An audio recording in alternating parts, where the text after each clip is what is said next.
बस्तर जिल्ह्याला मिले इंटरसेप्टर गाडीला जगदलपुरमा पुलिस अधीक्षक हरी झंडी दिखा के करी नावे रवाना।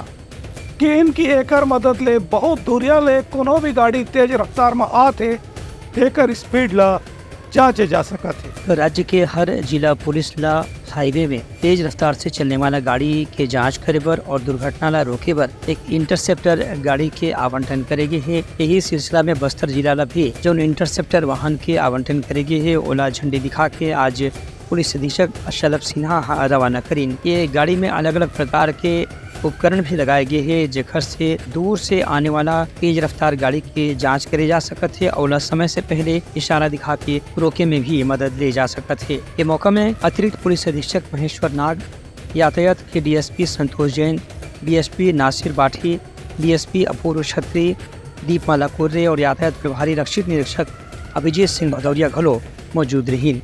Bureau report Uttarakhand news.